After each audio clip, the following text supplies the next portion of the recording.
Good morning, everyone. It is a rainy day here, but it's still a beautiful day because God has woke me up and I am good. I'm healthy.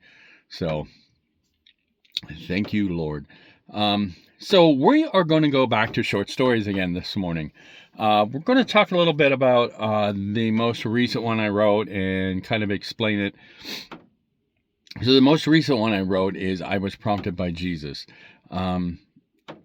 I am a Christian and I believe in Jesus, and I wanted to do a book that kind of shows that.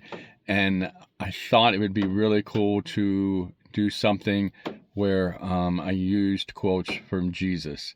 Now, I worked with my pastor on this because I didn't want to mislead anyone with what I thought these quotes meant. So I took those and wrote a modern day story for them and to help explain them. So, whereas in my other books, every story kind of stands alone, the characters, there are 3 stories in each of the other books that kind of follow each other, but the rest of them all stand alone stories. I could take any one of them and send them into a magazine and get them published, and it would be all good. It would be understandable. And these stories are standalone stories as well, but they kind of follow each other. So as you're reading the book, you're following along with the Pastor Jerry and his congregation as they grow and learn, and his community that he helps. So it's a little different than the first 2 books I wrote. This is what that one looks like. You can find any of my books on authorsinc.org. They're all there. And the fun thing about doing that was I got to do research and grow and learn more about the Bible, and I learned several things I didn't know, and I'm planning on doing more. I'm going to do I Was Prompted by the Bible series. I loved the way this worked. I loved how I got to research and grow and learn. So that is another avenue you can take if you're looking to write short stories. If there's something you're passionate about or that you believe in, you can create short stories from them. Let's say like you're a real estate agent, and you are going to have, I'm sure, a ton of stories about your experiences dealing with different people and stuff. Now, I'm not saying write stories and use people's names, and I wouldn't do that, but you can use those experiences and create fictional characters and tweak the story some. There are a lot of jobs, a lot of things people do out there where the stories kind of write themselves.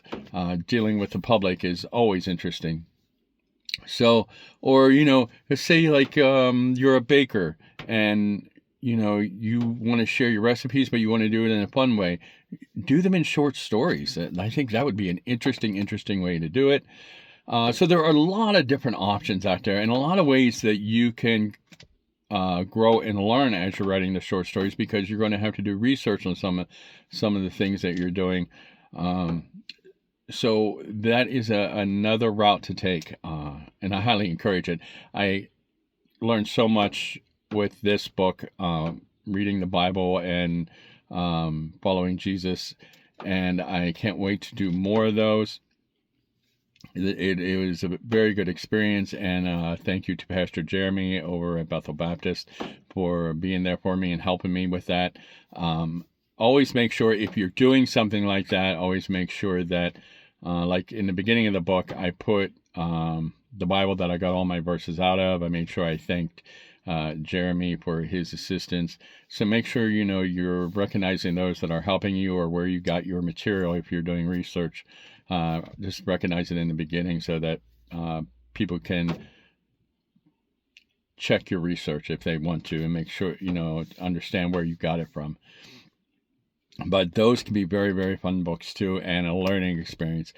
And always learning is a good thing. Always growing your mind in whatever area you're working in or you want to learn more stuff in. It's always a good thing, keeping your mind active and growing and learning. So there you go. There's today's tip.